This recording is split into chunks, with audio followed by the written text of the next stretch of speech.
Can you lower your thyroid antibodies and other autoimmune markers to normal?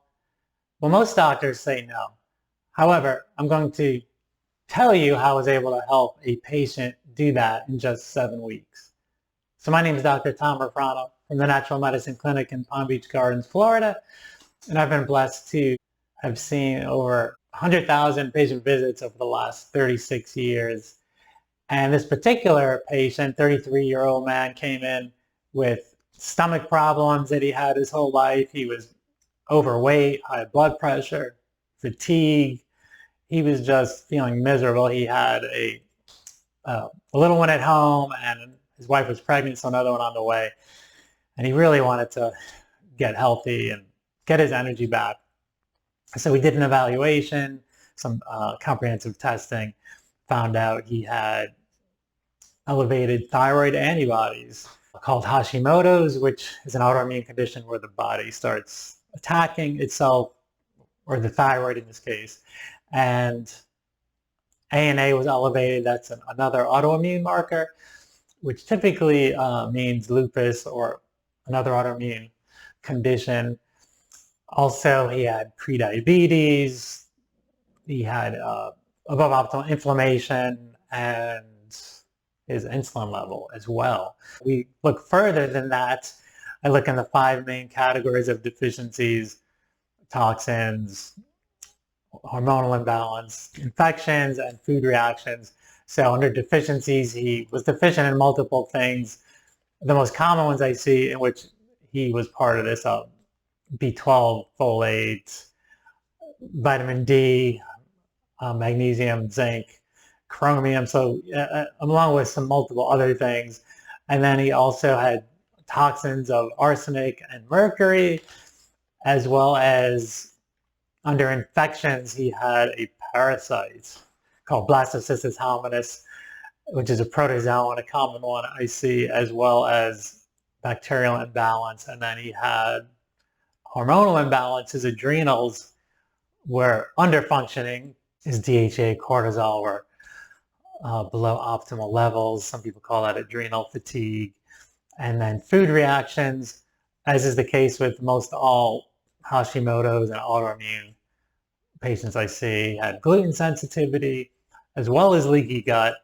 And this leads to other food reactions, which he had many. So what do we do about this? I put him on what I call the FreeDiet.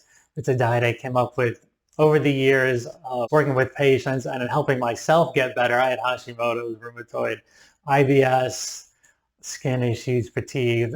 All of this was going on, so I was feeling pretty awful, and I had to figure out a way to get better when doctors, like an endocrinologist I went to, said, "Oh no, Hashimoto's, your antibodies are high, they'll always be high, they'll keep going up, your thyroid will get more destroyed." I just couldn't accept that as an answer, so I delved into the research, and through trial and error and a lot of testing, I figured out how to clear up my own Hashimoto's and rheumatoid. Those antibodies all went to normal and healed my gut and all the other things that I had going on as well. So I've since been able to help many patients with that. So the FreeDiet stems out of that. And what I realized was gluten-free diets don't work. The diet has to be free of not only gluten, but gluten, grain, sugar, yeast, dairy, eggs, soy, legumes, nightshades, processed foods.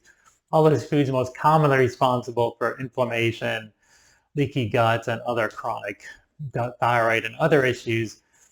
So with that, I was able to finally get better. And then figuring out the specific supplements. Like with this patient, we used, the functional 5 are the basic 5 that I find most everyone needs, which is multi-fish oil, vitamin D, probiotic, magnesium. And then going further, typically I see with our thyroid patients, Hashimoto's, as it was the case with him, needed selenium, methylfolate B12, curcumin, zinc, vitamin C, NAC.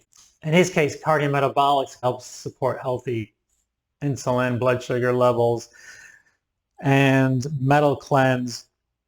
Well, he had high arsenic mercury levels, as well as his iron was above optimal.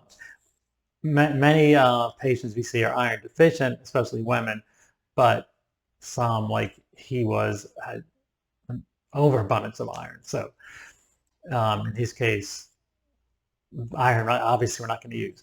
So the metal cleanse there, and then so what happened? He followed the free diet and the supplements.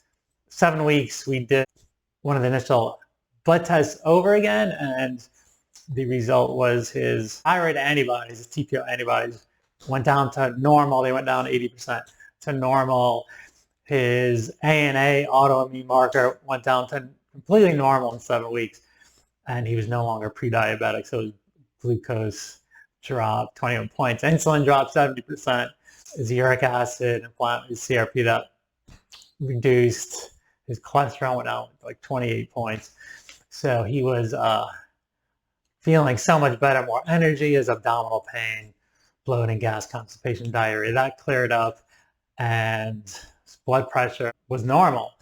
So over 3 months, he had lost 31 pounds.